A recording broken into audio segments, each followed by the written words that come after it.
All right, let's get into our first big story. As part of efforts to reduce the rate of accidents caused by fuel tankers on Nigeria's roads, the Federal Road Safety Corps says it will henceforth impound any trailer seen at night. This was part of the communique signed at the end of the Executive Council meeting of the Petroleum Tanker Drivers branch of NUPENG's meeting in Lagos. To further strengthen the ban on night driving by petroleum tanker drivers and direct the zones to empower all task forces saddled for the enforcement of the ban. According to the data reeled out by the Corps Marshal in the past 12 months, more than 200 crashes have been recorded, majority of which could have been avoided if the drivers adhered to instructions. This worrisome trend has brought together members of the Petroleum Tanker Drivers Association, Federal Road Safety Corps, and other concerned bodies at this meeting. After several hours of deliberations, they all agreed that if they work together as a unit, there will be a drastic reduction of road crashes across the country. The government is worried about the frequent crashes involving tankers, and 283 for a country, I think, is alarming. If you remove these crashes involving tankers, you will discover that, or you will observe that the rate of crashes has actually declined. It has declined, but we have to do something. That's why back to the basics. The issue of minimum safety standards, the issue of training, and the issue of night driving. And you can see the union themselves prohibits night driving, and that means it's final. For the tanker drivers, their challenges remain the same. Poor road infrastructure, high cost of running the business, fake and substandard spare parts, among others. They want government to support them with policies that will help improve their businesses. We've set up a task force that will go through the entire routes and begin to monitor trucks and attitude of drivers as well. But most importantly, government should help us to see that these routes are quickly fixed. This is the festive period. No one wants to lose his life. And you know, with the current challenges of air flight, wahala we're having now with aviation carrier and so on, this Christmas most people want to use the road. How do we get it right? Year in, year out, we keep talking about rehabilitations of what? Of our road. We recognize that it is two major things that is causing this accident: overspeeding and night driving. And we agree with the Federal Road Safety Corps that every tanker should be fitted with speed limiter devices, and we have been complying with that. All other issues that related to safety hazard, we have sit down together and resolve. The branch says they will continue to train tanker drivers on safety on wheels in collaboration with other professional bodies, a move aimed at nipping these unwanted crashes in the bud. All right, joining us now is the Lagos Sector Commander of the Federal Road Safety Commission, Hyginus Omeje. Good morning and thanks for joining us. Good morning. Of course, also joining us is the Zonal Public Relations Officer of the Petroleum Tanker Drivers Association, Tayo Abuyeji. Good morning. Good morning. It's good to have you. It's good that both of you are here so that we can, actually see it from both perspectives. But let me start with you, Commander Omeje. It's not the first time we're hearing this ban on, articulated vehicles. In Lagos State, it was from between the hours of 6 to 9. And tanker drivers and all of those, they are still plying the roads as we speak. Even more now that there's this supposedly law than when there wasn't any. Now that we've come up with this one, you're stopping tanker drivers from moving at night. Of course, the effects or the impact on the roads is quite enormous, hearing what the gentleman there said. But tell us, first of all, how much interface did you have with the tanker drivers themselves to come up with this decision? Okay, over the weekend, during the Executive Council meeting, Commercial himself had to fly from Abuja to Lagos to be part of that meeting in terms of engaging the NUPENG PTD drivers. In terms of interface, this is not the first time. We've always been interfacing with them. I can tell you they are one of our major stakeholders in the transportation industry because we recognize the important role they play in the economy. in driving the economy of this nation. So we have always actually had interface. If you recall that last year, the commercial himself also did flag off a training program for all the tanker drivers nationwide. We flagged it off at Orile tanker terminal. Yes, terminal. So in terms of interface, yes, we have always been there.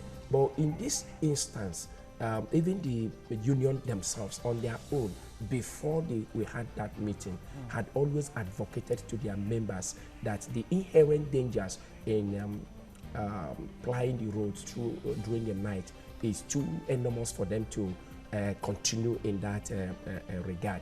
Now, okay, let me interrupt you a little bit. We have to go on a break. We'll definitely we'll go on a break and then you come back to round off on that. Stay with us on TVC Breakfast. Let's go on a break and come back on the show.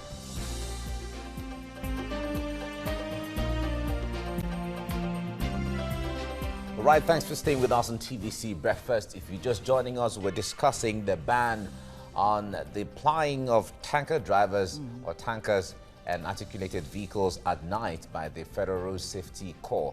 And that's what we're talking about on this first segment. And we have the Sector Commander of the Federal Road Safety Commission, Lagos State Command, with us in the studio, Hyginus Omeje. And we also have the Zonal Public Relations Officer of the Petroleum Tanker Drivers Association, Comrade Tayo Aboyeji, discussing this. Now, before we went on break, Hyginus, you were making a point.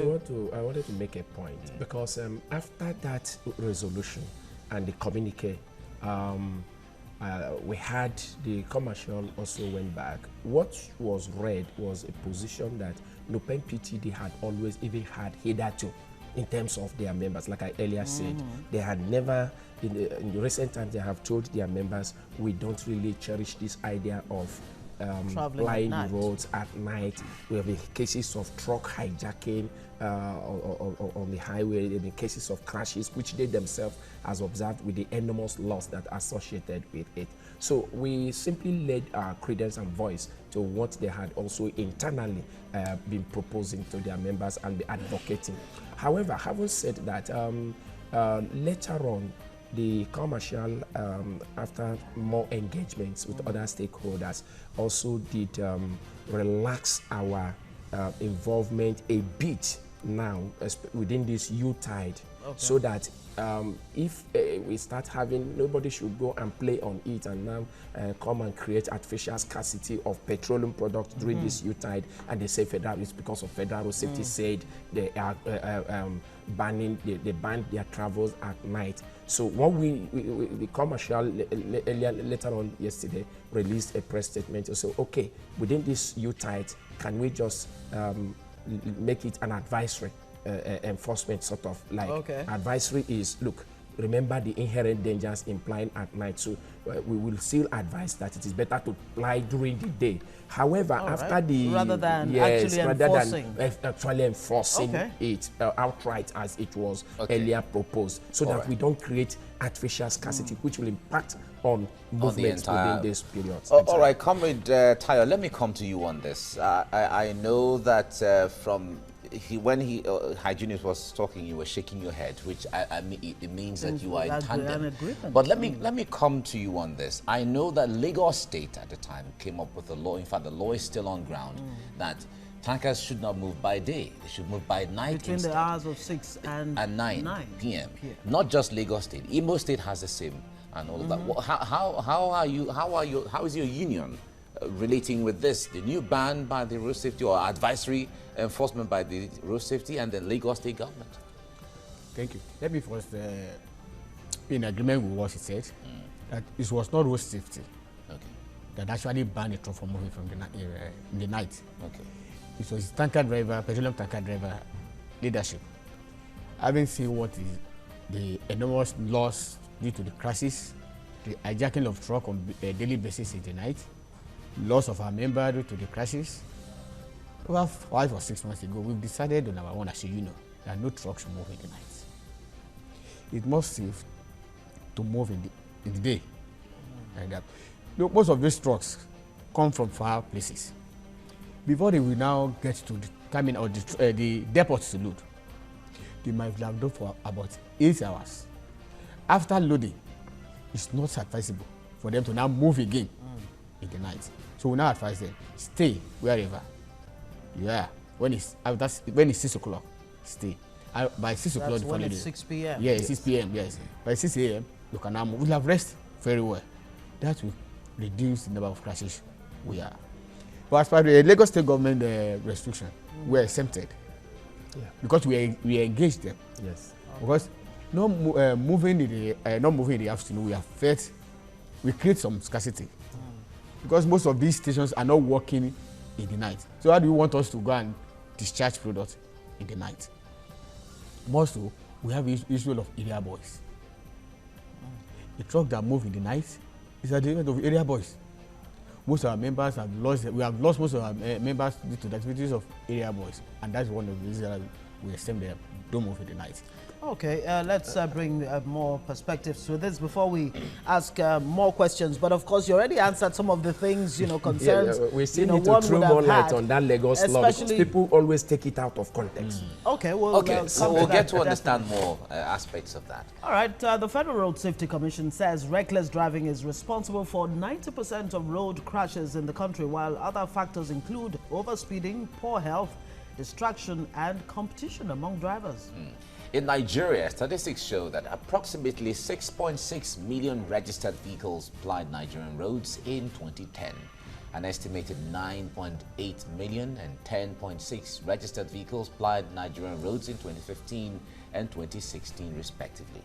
Now, trend analysis of fatal road accidents between June 2006 and May 2014, released by the Nigeria Watch database, shows that 15,090 lives were lost to fatal road accidents in 3,075 events. Now, the highest fatality occurred in 2013, and that's 2,061 deaths, a 2.8% increase from the 2012 record of 1,652 deaths. Now, the FRSC is blaming articulated vehicles for most of the accidents on the highway.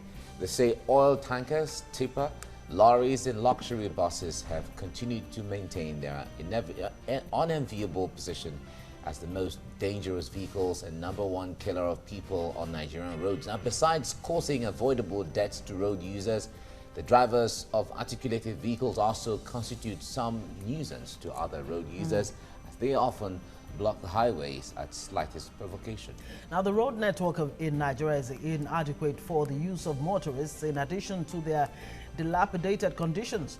From a random sampling carried out on the Lagos-Ibadan Expressway by the FRSC, less than 20%, that's 1 in 6 petroleum tankers are in good condition, from their tires, lights, braking system to their structure.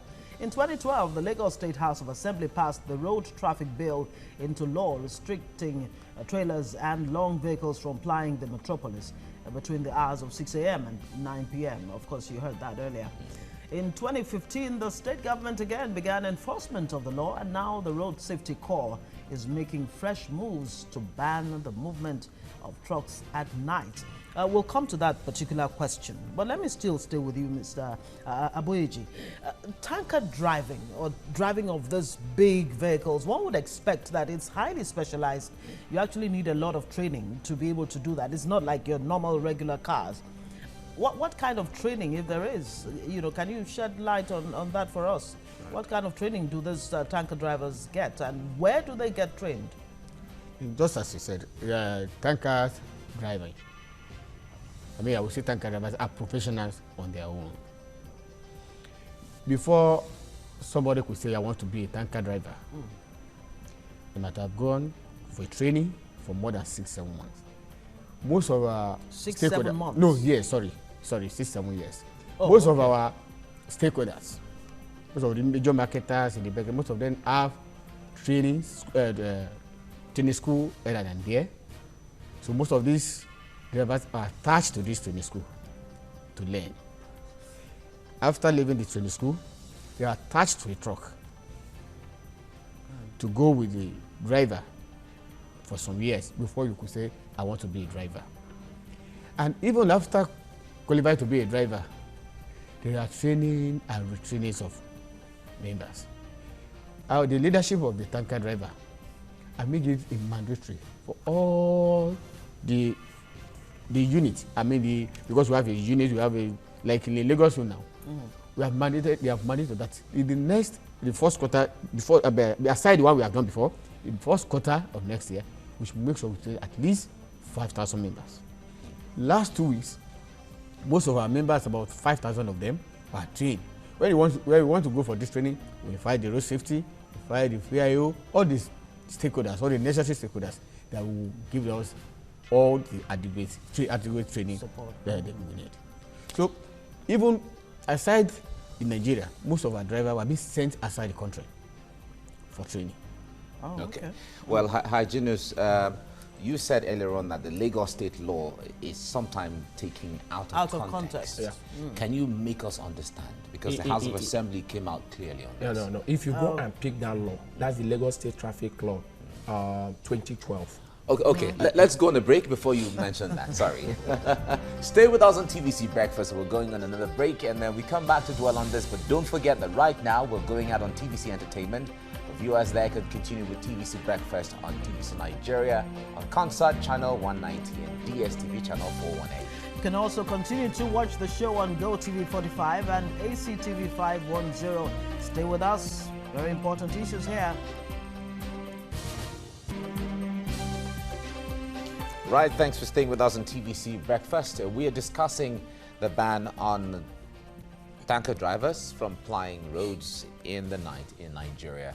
It's been on, but it's a new development, and tanker drivers will have to... Especially petroleum tanker drivers. So we have in the studio the Sector Commander of the Federal Road Safety Commission in Lagos State Command, Hyginus Omeje, with us, and we have also the Zonal Public Relations Officer of the Petroleum Tanker Drivers Association, Comrade Tayo Aboyeji.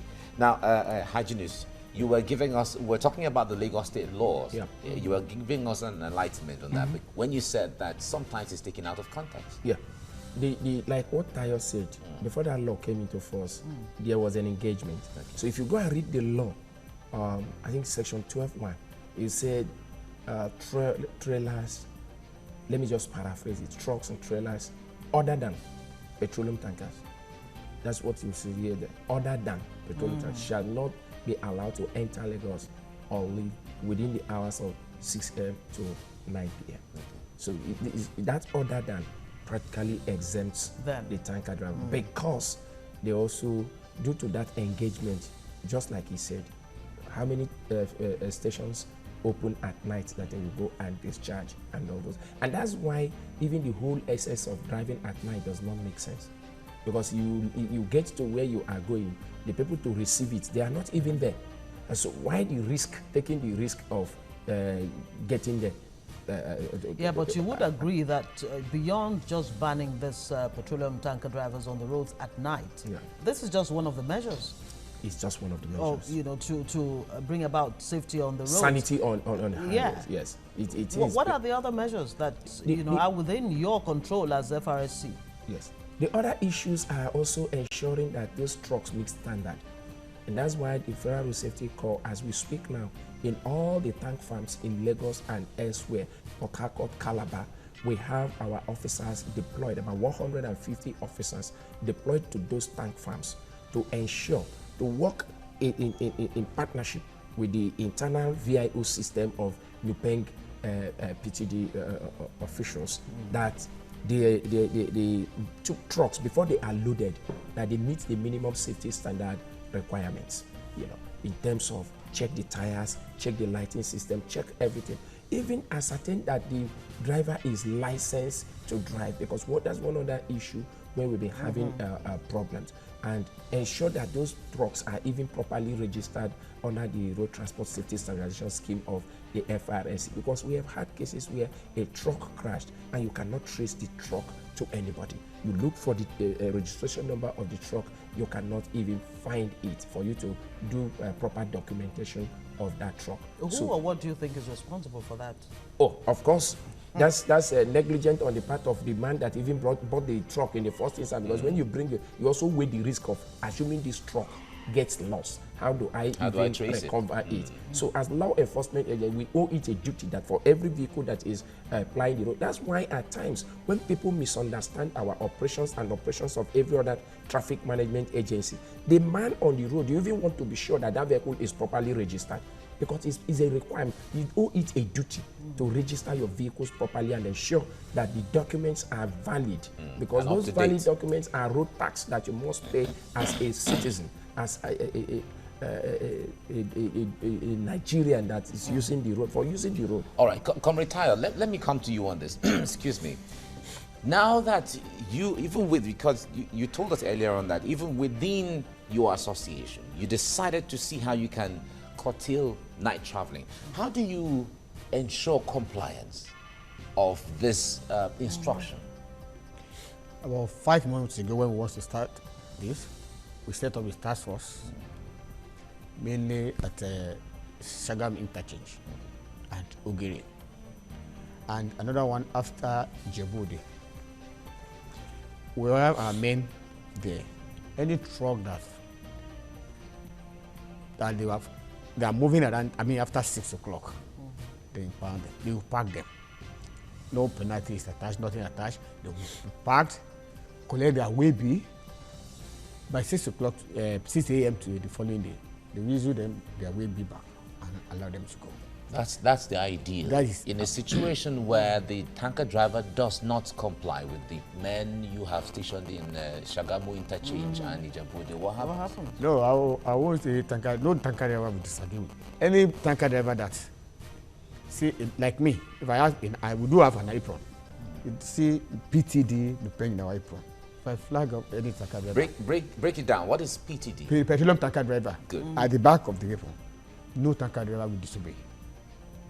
Mr. Hyginus can testify that. Okay, no tanker driver will disobey. Okay. No matter how small the person is. I want to get to that extreme where somebody disobeys. What are the consequences? Well, if anybody disobeys, you take the truck number, and that's one of the things I want to go. I want to go further about that. I will always tell all the security agents, if any driver misbehave or disobey, just take the number. Don't try to do any enforcement. Just take the number. Send it to us. Let the driver go. Let the driver go. That driver will make sure that when he comes back, he will not roll for good 2 weeks or a month. And one thing that can pain driver most is when the driver gets to the depot. Say, so sorry, you have committed social offense somewhere. You can't do. Does that happen often? Every day. Mr. Omeje, you want to weigh in on this? And then there's the issue of some drivers driving under the influence. Yeah. The motor parks, you find all this people who hawk all kinds of local gene. Yes. Local gene. Monkey tail and all the rest of it. The tail of a monkey. This discussion has gotten this, and I'm particularly happy that Comrade Tayo is here to attest to some of this, because the public, more often than not, in attacking law enforcement agents, seems to forget certain salient issues. If a tanker driver is loaded with 33 liters of PMS, 33,000 liters of PMS, and you say you want to arrest him at all costs with your gun or with whatever you think you are, you are not only endangering the life of yourself and but every other person in that vicinity. And this is a very highly unionized organization that I can attest to. This issue of disobedience that you are saying, it hardly happens. You can hardly see them when we set this ban, when the commercial came up with the initial decision that, look, we're going to give credence to what they have already said internally and ban them from driving in the night. The whole operation strategy would have been also in partnership with the union officials to stay there, because even if you have gone, a tanker driver, if you flag him down and he refuses, you cannot fire him. Firing him, you know the consequence. So the only thing is to make use of the union in actualizing what you want to And you're achieve. doing that very and that well. is what we've been doing. Okay, Like, what about these speed limiters? How effective has it been? I mean, are these tankers using them? Surprisingly, contrary to what people think, they are even the ones that are complying more, because the union themselves are involved. Like what you said, our men in the tank farms, these are part of the things they check. And once they have identified these things, when you say, is it possible not to tell somebody to load? If you go there, there are people that are there, they will say, you can't load. You don't even have a driver's license and they say you can't load.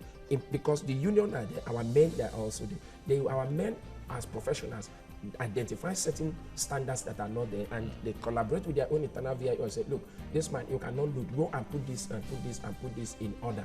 And when you are delayed, like he said, one thing the greatest thing you can do to a truck driver is having waited. When it's time to enter, you tell him that he is not going to load. It's practically, because before he could get to that level, he would have spent 3, 4, 5 days in the queue, in queue, on the queue, only for him to get there. You tell him he's not going. Whatever that will make him not to load, he will not do it. Okay, let me just say to lay credence to what is about speed and the standard of the truck. Every cements and in the depots, in conjunction with our FIO. So there's no truck that is substandard that we are allowed to enter the depot. Even now, about 2 months ago, we have said any truck who doesn't have speed limit devices inside the truck is not allowed to do.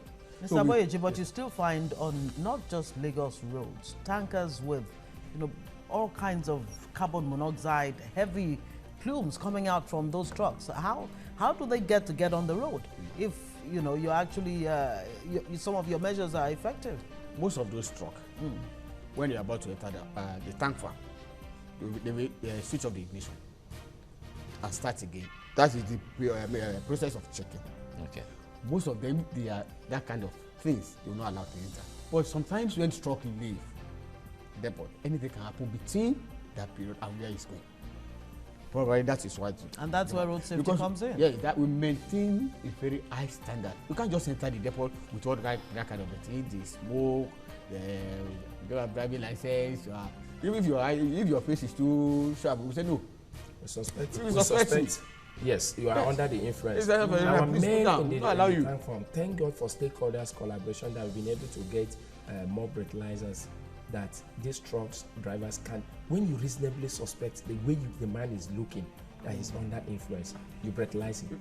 And if you breathalyze him, if he reads positive, that is the end of the job. Some of these measures are there, but I also want to point out something. On a daily basis, we have about 3,000 trucks coming into Lagos. Yes, on daily basis. So you can also note that in as much as you apply these things, measures, 1 or 2 might still skip your ego eye at a point in time. You don't rule that out, because no enforcement measure can be 100% effective. And let us also say one thing in enforcement, because when people talk about enforcement like this, I laugh. 99.8% or 0.9% of traffic offenders in Lagos State, you don't get to arrest them. Why is that? Why is that? Because the offense.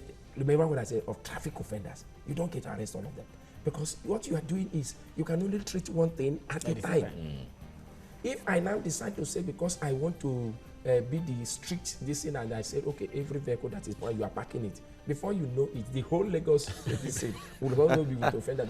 Tell me that vehicle that will pass you, that you will not dictate one thing or the other. All right. We'll come back. We'll come back to this, because that point is. I'm interested in that point. Let's go on a break and we come back. And when we come back, we'll be having Foladele in here to give us a reaction on social media. Stay with us on TVC Breakfast.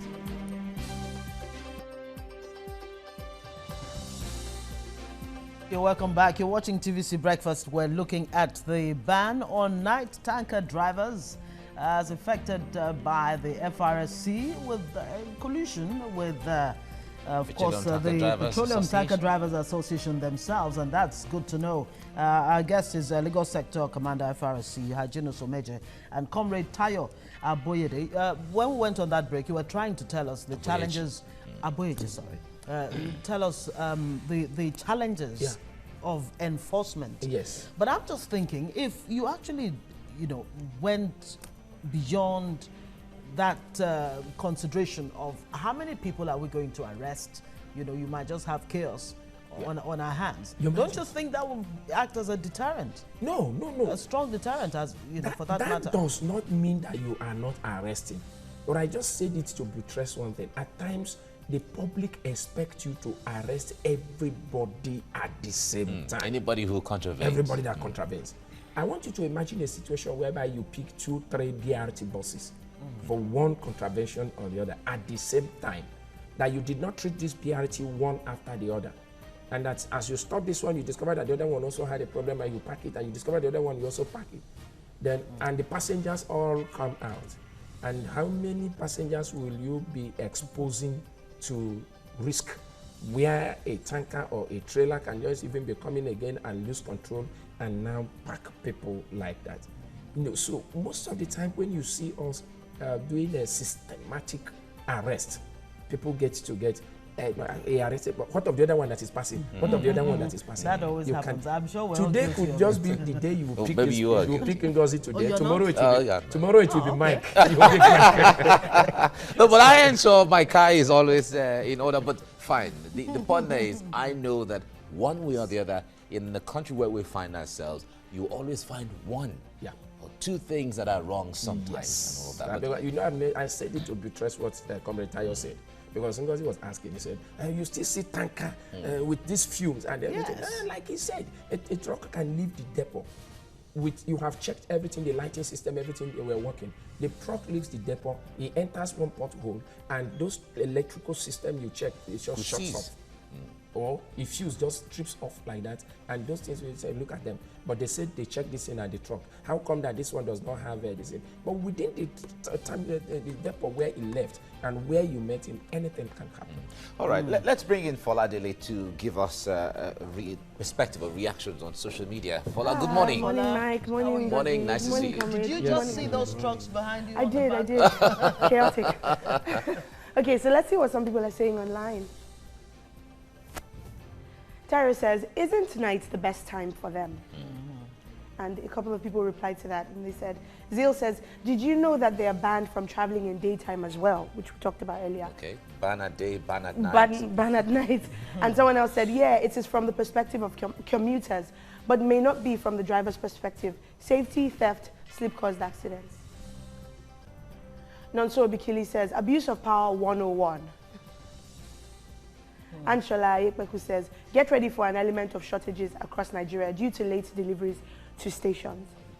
Now, I would want to take you up on this one, but let's even go back to the night thing. So you talked earlier about the day-night thing, which Mike we're just laughing about. I mean, you said it was a Lagos State instruction that they should be banned during the day, but then you people are banning it at night. Shouldn't there be some sort of synergy? No. It's like, when I explained the Lagos traffic law, it was exception. It's other than petroleum tankers. So that Lagos traffic law exempted the tanker drivers outright. It said they should apply during the day. What that law was addressing was other trailers and trucks. If you go to the Western Avenue, go and check the signages on this. You see trucks 6 a.m. to 9 p.m. So that law said other than. When the law says other than, it has exempted that trade as made other than. So other than petroleum tankers cannot enter the Lagos road within 6 a.m. and 9 p.m. So by implication, tanker drivers can supply Lagos road during the day.